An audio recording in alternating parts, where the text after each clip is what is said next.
नमस्कार। देश भर के डॉग लवर्स में आज बड़ी खुशी की लहर दौड़ रही है। अनेक वीडियो सोशल मीडिया पर आ रहे हैं जिसमें डॉग लवर्स बहुत खुश दिखाई दे रहे हैं। और हो भी क्यों ना, क्योंकि सुप्रीम कोर्ट ने आज 11 अगस्त को दिए अपने उस निर्देश पर रोक लगा दी जिसमें कहा गया था कि दिल्ली राष्ट्रीय राजधानी क्षेत्र यानी एनसीआर से पकड़े गए आवारा कुत्तों को वापस सड़कों पर नहीं छोड़ा जाना चाहिए। न्यायमूर्ति विक्रम नाथ की अध्यक्षता वाली 3 सदस्यीय पीठ ने स्पष्ट किया कि आवारा कुत्तों का बंध्याकरण, टीकाकरण और उन्हें उसी क्षेत्र में वापस छोड़ा जाना चाहिए जहां से उन्हें उठाया गया था, सिवाय उन कुत्तों के जो रेबीज से संक्रमित या संदिग्ध हों या जिनका व्यवहार आक्रामक हो। न्यायालय ने आवारा कुत्तों को सार्वजनिक रूप से भोजन कराने पर भी प्रतिबंध लगा दिया और सभी नगरपालिका वार्डों में भोजन क्षेत्र निर्धारित करने का आदेश दिया है।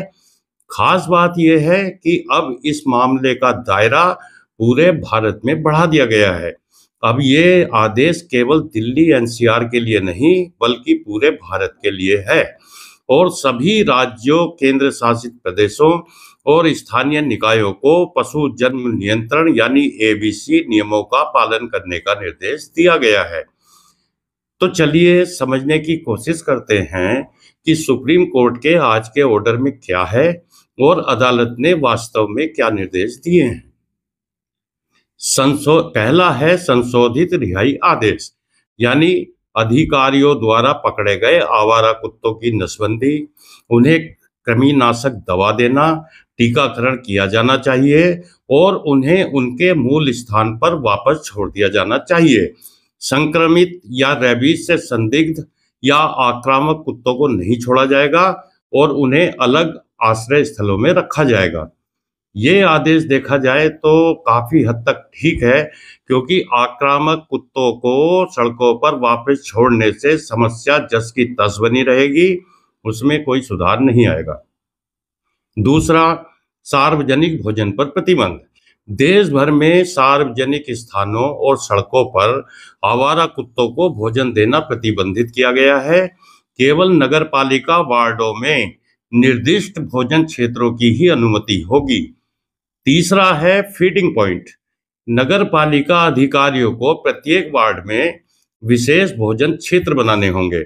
स्पष्ट साइन बोर्ड जनता को सूचित करेंगे कि आवारा कुत्तों को केवल इन्हीं निर्दिष्ट क्षेत्रों में ही भोजन दिया जाना चाहिए। नंबर 4, उल्लंघनों की रिपोर्ट करने के लिए एक हेल्पलाइन। नगर निकायों को आवारा कुत्तों के भोजन और प्रबंधन से संबंधित उल्लंघनों की रिपोर्ट करने के लिए हेल्पलाइन नंबर स्थापित करने होंगे। उल्लंघन करने वालों के खिलाफ उचित कार्रवाई की जानी चाहिए। अगला है कोई बाधा नहीं, यानी व्यक्तियों या संगठनों को आवारा कुत्ते के प्रबंधन से संबंधित अधिकारियों के कर्तव्यों के निर्वहन में बाधा नहीं डालनी चाहिए। किसी भी प्रकार की बाधा कानून के तहत दंडनीय होगी। नंबर 6, याचिकाकर्ताओं के लिए सुरक्षा जमा। अदालत में याचिका दायर करने वाले पशु प्रेमियों और गैर सरकारी संगठनों को क्रम से 25,000 रुपये और 2 लाख रुपए जमा करने होंगे, जिसका उपयोग आवारा कुत्तों के बुनियादी ढांचे और सुविधाओं में सुधार के लिए किया जाएगा। 7वां पॉइंट इस फैसले का है आवारा कुत्तों को गोद लेना। नागरिक आवारा कुत्तों को गोद लेने के लिए नगर निकायों में आवेदन कर सकते हैं, जिन्हें टैग किया जाएगा और उनकी निगरानी की जाएगी। गोद लिए गए कुत्तों को सड़कों पर वापस नहीं छोड़ा जाना चाहिए। अगला, अनुपालन पर हलफनामा। नगर निगम अधिकारियों को एबीसी नियमों के अनुपालन का विवरण देते हुए हलफनामा दाखिल करना आवश्यक है, जिसमें कुत्तों को पकड़ने वाले कर्मचारी, पिंजरे और आश्रय जैसे उपलब्ध संसाधन शामिल हैं। अगला है अखिल भारतीय दायरा, यानी सर्वोच्च न्यायालय ने मामले को दिल्ली एनसीआर से आगे बढ़ाकर अब सभी राज्यों और केंद्र शासित प्रदेशों तक विस्तारित कर दिया है। उच्च न्यायालयों में लंबित इसी तरह की याचिकाओं को एकीकृत राष्ट्रीय नीति निर्माण के लिए सर्वोच्च न्यायालय में स्थानांतरित किया जाएगा। और 10वां पॉइंट ये है सख्त निगरानी और रिपोर्टिंग। नगर निगम अधिकारियों को पकड़े गए, रखे गए, नसबंदी किए गए और छोड़े गए आवारा कुत्तों का पूरा रिकॉर्ड रखना होगा और नियमित रूप से न्यायालय को प्रगति की रिपोर्ट देनी होगी। अब देखना यह है कि सुप्रीम कोर्ट की इन सभी गाइडलाइन का पालन राज्य सरकारें आखिर किस तरह करेंगी, क्योंकि सबसे बड़ी जिम्मेदारी तो स्थानीय निकायों की ही रहेगी और स्थानीय निकायों की कामचोरी कोई छुपी चीज तो है नहीं।